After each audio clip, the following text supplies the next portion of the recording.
This installation video will cover many touch-free pull-down kitchen faucets. This faucet can be installed on a one-hole application without a deck plate and on a three-hole application with a deck plate. For this video installation, we'll be using the Leda touch-free pull-down kitchen faucet. This product should be installed in accordance with all local and state building codes. These are the recommended tools that you'll need for this installation: a Phillips screwdriver, 2 adjustable wrenches, and some safety goggles or glasses. Additional helpful tools are a power drill, flashlight, and a cleanup cloth. Some installations may require new supply lines, shut-off valves, or other additional tools and parts which are not covered in this video. Now, you've already removed your old faucet and cleaned the area of the sink where your new faucet will go. Your water supply valves are shut off, so let's get started.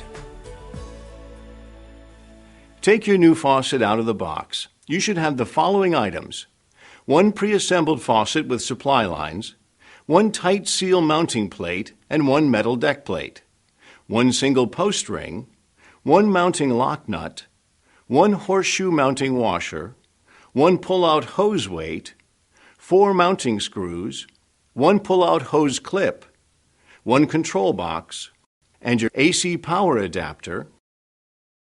Before installing your new faucet, you'll need to do a little disassembling of some parts that you'll be using later. Unthread and save the plastic pull-out hose nut from the mounting post. Remove the pull-out hose from the faucet and set it aside for the moment. When installing the faucet into any sink, be sure to check that there are no sharp edges on the mounting holes before inserting any hoses. To install your new faucet onto a one-hole sink, first slide the single post ring over the supply tubes, wires, and threaded shank. Then, making sure not to pinch or cut any of the tubes or wires on the edge of the hole, feed them down into the hole and set the faucet onto the sink top. If you're mounting the new faucet onto a three-hole sink, you'll use this deck plate to cover the holes. For either the one-hole and on a three-hole application, the remaining steps are the same. Now, go onto the sink and move the faucet's tubes and wires out of the way, and then make sure that the metal bumps on the horseshoe metal washer are facing up. As you slide it up over the threaded mounting post, and then thread the long mounting nut onto the post to secure it to the sink. It's a good idea to have someone topside to make sure you tighten it on straight. Then rethread and hand tighten the plastic pull-out hose nut back onto the end of the faucet's threaded mounting post. Notice that the supply tubes and hoses are numbered. Then return topside and have a look at your control box. Notice that the threaded mounts on the top are numbered, 1 and 3, and the green cap in the middle is number 2. Then on the bottom of the control box, there are 2 hoses already attached to both sides that are numbered 4 and 6, and the green cap in the middle is number 5. Go back under the sink to match and connect the numbered tube hoses to their matching numbers on the control box. No tools are necessary. Simply connect by hand tightening numbers 1 and 3, and attach hose number 2 by pushing the hose firmly into the hole. If you ever need to remove, firmly push on the cap and pull the hose out. Now that you have all the hoses connected to the control box, you'll want to mount it under the sink. If your under the sink cabinet walls are drywall, you need to use appropriate drywall anchors, which are not provided. If your under sink cabinets are made of wood, you'll use the 3 wood screws that came in the box. With the hoses attached, locate, mark, and drill pilot holes for where you'll mount your control box on either the back or side wall under your sink. Then, using a screwdriver or power drill, tighten the 3 mounting screws to secure them to the wall. Return topside and reinstall the pull-down hose sprayer by feeding it back down through the faucet's spout and down under the sink. Then go back under the sink and slide the pull-out hose clip onto the end of the hose. Notice that the pull-out hose is number 5, which connects to the number 5 green cap on the lower side of the control box. Push it up firmly to insert. No tools are needed to attach the spray hose weight. Simply open and place around the hose and close by clipping the weight in place.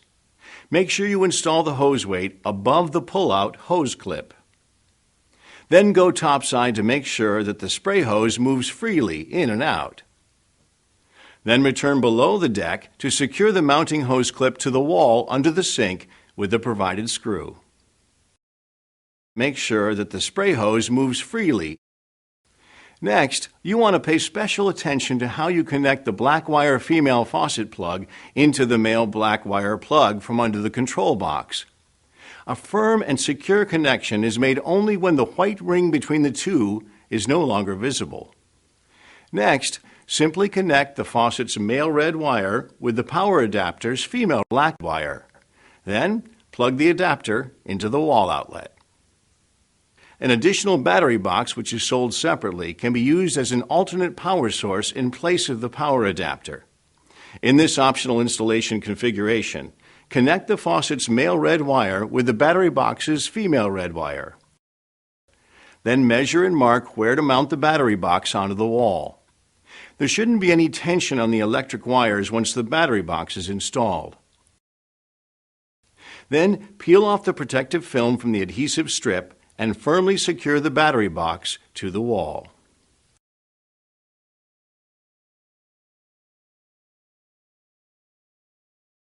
Now you're ready to connect the provided water supply lines to the inlet. Locate the water supply lines at the bottom of the control box.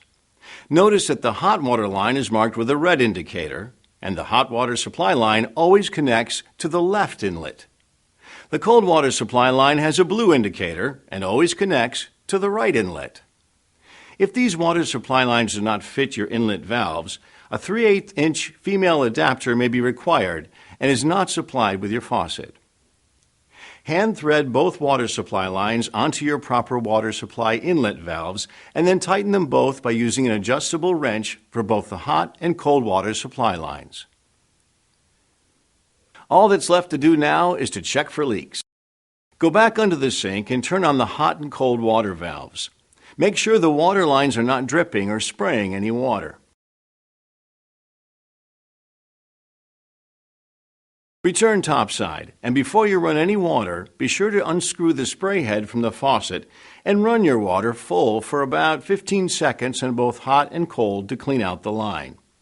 Again, check for any leaks. Screw back on the spray head and also check to see that the faucet's handle is functioning properly.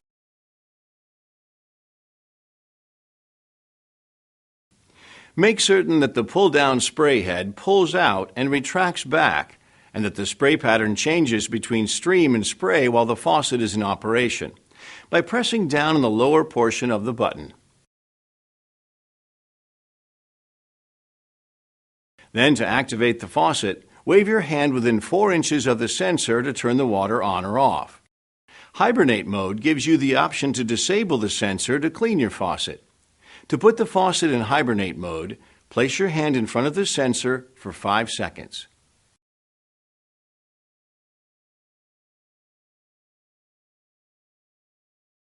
Repeat, and the sensor is awake again.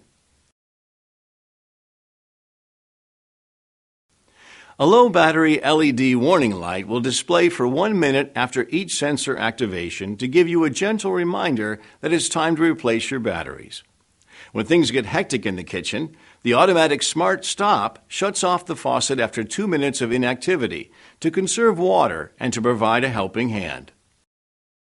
Manual Override allows you to use the handle as usual to turn the faucet on or off, or to adjust the water flow and temperatures at any time. The handle will always override the sensor mode. The Temp Adjust is located under the sink on the control box and gives you the freedom to dial your ideal water temperature in sensor mode.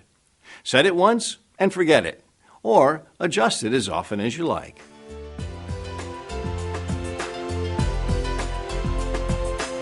We hope this video has made your DIY experience a success. Visit us at PfisterFaucets.com for more tips and tools for your DIY projects. At Pfister, your experience matters to us, and we are committed to providing you the finest products and the best customer experience. If you have any questions or concerns, feel free to contact us online or at our toll-free telephone number displayed on your screen. Because at Pfister, it's the experience that matters.